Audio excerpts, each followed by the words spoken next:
Welcome back. You're with us here on Leaders of Tomorrow. And tonight on the show, our second The Influencer conversation is with Sun Mobility.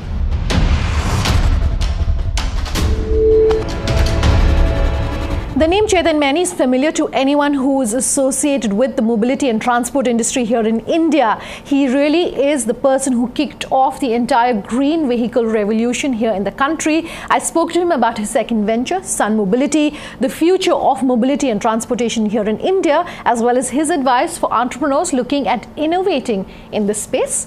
Take a listen to this interview.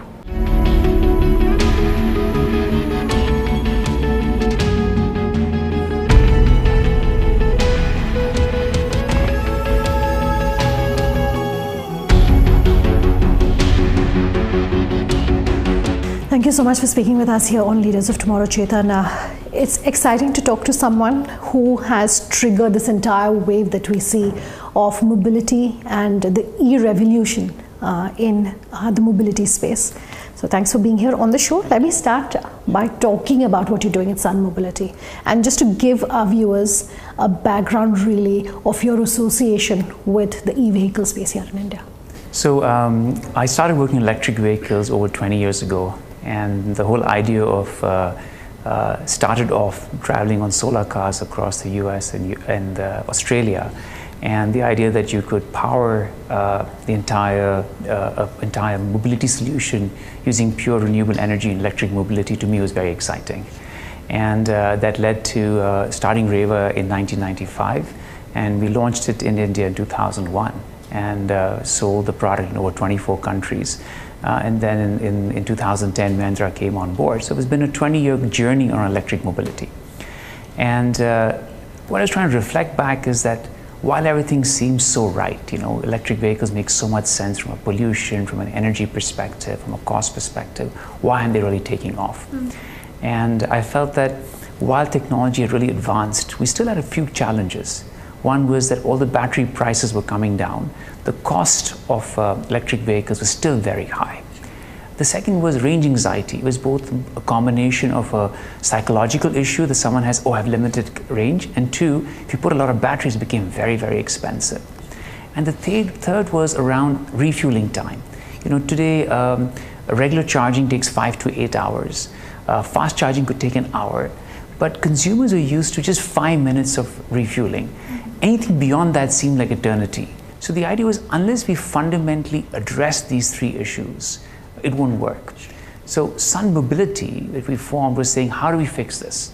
And if we separated batteries from vehicles, we could now get all forms of vehicles, two-wheelers, three-wheelers, four-wheelers, buses, to be cost neutral. If we swap batteries in a couple of minutes, we could actually now enable the whole range anxiety to go away and the long refueling time, right? And we could actually do this where the cost per kilometer is cheaper.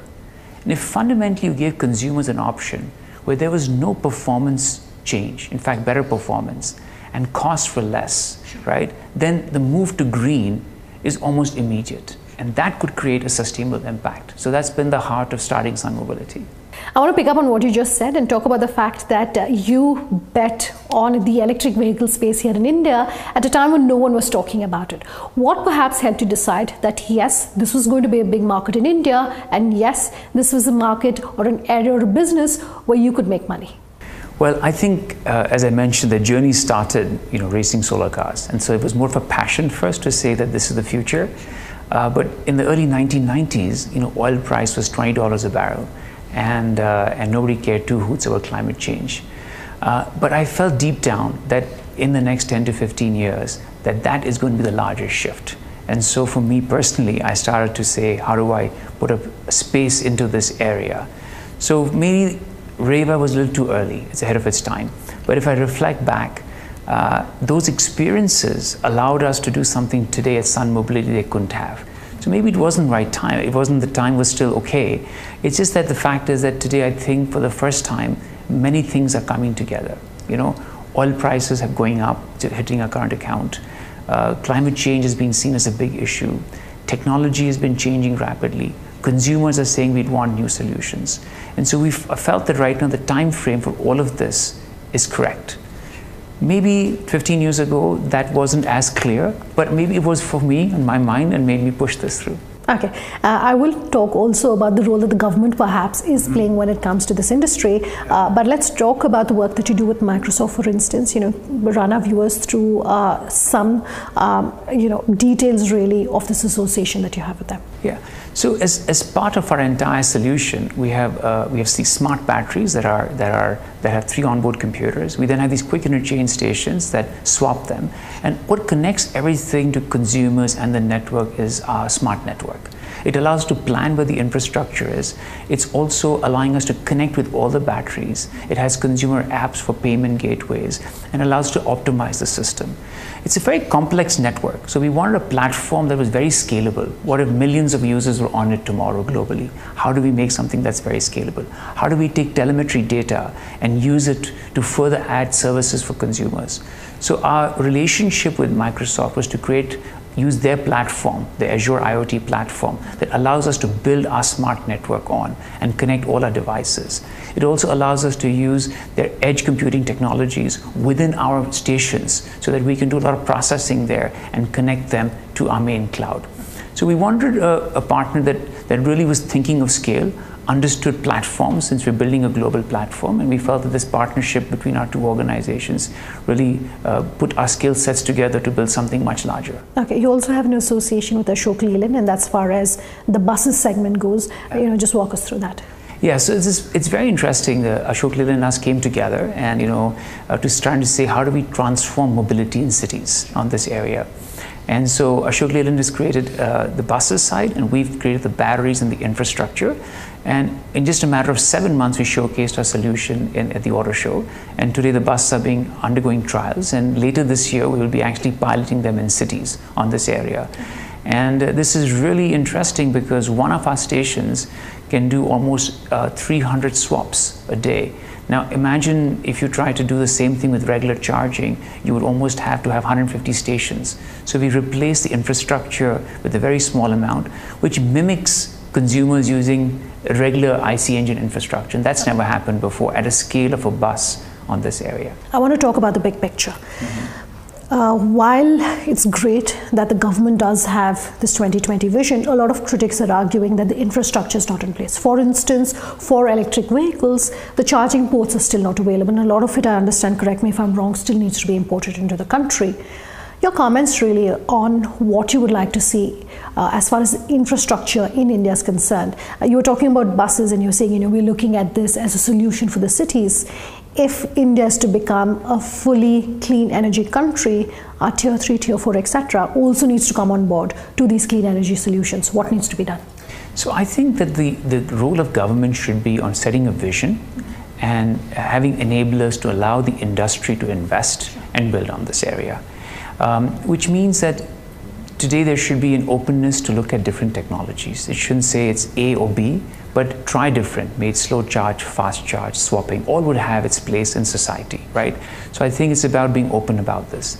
But the most important is setting its vision. If I look at what's happened in the renewable energy industry, it's set a vision of going, 100 gigawatts, right? Earlier, India's vision was 20 gigawatts by 2022.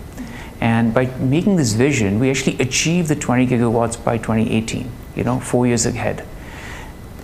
With that came all the policies on energy, on everything.